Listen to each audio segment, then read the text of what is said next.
Life में अलग अलग तरह के इवेंट्स आपको फेस करने पड़ेंगे और जितने भी इवेंट्स लाइफ में आ रहे होते हैं, आपको सही डिसीजन लेना अगर आ गया, साथ में समय पर डिसीजन लेना आ गया, तो आप लाइफ को बेहतर बना सकते हो, स्ट्रेस फ्री बना सकते हो। पर प्रॉब्लम यह है कि डिसीजन लेना आता ही नहीं। बचपन में हमारे लिए डिसीजंस हमारे बड़े भाई बहन या पेरेंट्स लेते थे और अब बड़े होकर जॉब में डिसीजन बॉस लेते हैं। ऑनेस्टली अगर आज आपको एक नई गाड़ी खरीदनी होगी ना, तो आप डिसीजन नहीं ले पाओगे, अपने 2-3 दोस्तों से पूछोगे। इवन गाड़ी फाइनल करने के बाद उस गाड़ी का कलर क्या हो, ये छोटा सा डिसीजन लेना तक मुश्किल हो जाता है।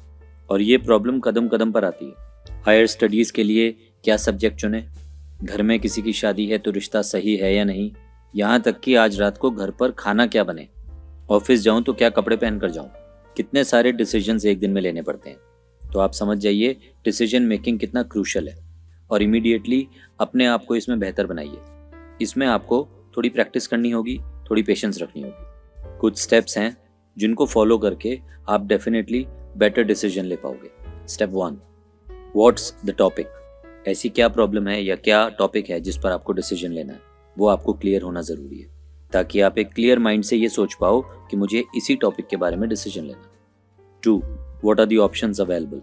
जिस टॉपिक पर आपको डिसीजन लेना है उससे रिलेटेड क्या क्या ऑप्शंस आपके पास अवेलेबल हैं, और जो भी आप डिसीजन लोगे उसके क्या एडवांटेजेस या क्या डिसएडवांटेजेस हो सकते हैं। 3, लिसन टू योर हार्ट। अपने दिल की सुनिए और एक निष्कर्ष तक पहुंचने की कोशिश कीजिए। ये फाइनल डिसीजन नहीं है। अभी सिर्फ आप अपनी सोच को कंसिडर कर रहे हो। अभी सिर्फ आप कच्चा पक्का सा डिसीजन तैयार कर रहे हो सकता है यही डिसीजन फाइनल हो, और वक्त के साथ होगा भी यही कि जैसे जैसे आपको डिसीजन लेना आ जाएगा, आपका अपना लिया हुआ डिसीजन ही सही होगा। लेकिन शुरुआत में जब आपको डिसीजन लेने में चैलेंज आता है तो इसको फाइनल ना समझें।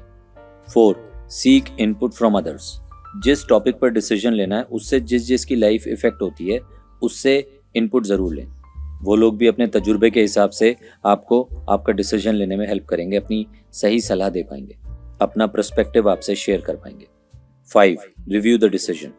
अब जो आपने सोचा था और जो आपको सलाह मिली है, इन दोनों को कंसिडर करते हुए जो डिसीजन निकल कर आ रहा है उसको रिव्यू कीजिए और फिर से एक बार सलाह कर लीजिए कि इसी तरह के डिसीजन को लेकर और लोगों की लाइफ किस तरह इम्पैक्ट हुई होगी, पॉजिटिवली या नेगेटिवली, ताकि आप ये भी समझ पाओ कि कहीं आप जो डिसीजन ले रहे हैं उसका कोई एडवर्स इफेक्ट तो नहीं आएगा।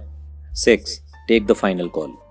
जिस टॉपिक पर डिसीजन लेना था उस पर सलाह भी हो गई, लोगों के पर्सपेक्टिव भी समझ लिए, अपना भी डिसीजन उनसे शेयर कर लिया, और अब आप एक फाइनल डिसीजन तक पहुंच पाए हैं। खुद से पूछिए कि ये फाइनल डिसीजन लेते हुए आप किसी स्ट्रेस में या एंग्जाइटी में तो नहीं है।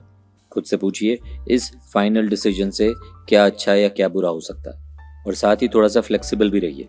अगर कुछ नए इनपुट्स मिलते हैं या हालातों के चलते डिसीजन को थोड़ा बहुत चेंज करना पड़ता हो तो फ्लेक्सिबल रहिए, डिसीजन चेंज कीजिए। अंततः कोशिश ये होनी चाहिए कि सही डिसीजन लिया जाए, और इन स्टेप्स को फॉलो करके, इनकी प्रैक्टिस करके, जैसे जैसे आप अपनी डिसीजन मेकिंग इंप्रूव करते जाओगे, आप अपनी लाइफ में बेहतर डिसीजंस ले पाओगे, आपको रिजल्ट्स बेहतर मिलेंगे, और आपके आसपास के लोग डेफिनेटली आप तक बार बार आएंगे, क्योंकि उन्हें ये तजुर्बा हो जाएगा कि आप सही डिसीजन ले पाते हो, सही डिसीजन लेने में मदद भी कर पाते हो। यकीन मानना, एक अच्छा डिसीजन ले पाना सबके लिए आसान नहीं होता, और अगर आप प्रैक्टिस करके अपने अंदर ये हैबिट डेवलप कर पाए तो ये आपकी बहुत बड़ी जीत है। सही डिसीजंस लीजिए, बेहतर जिंदगी बनाइए।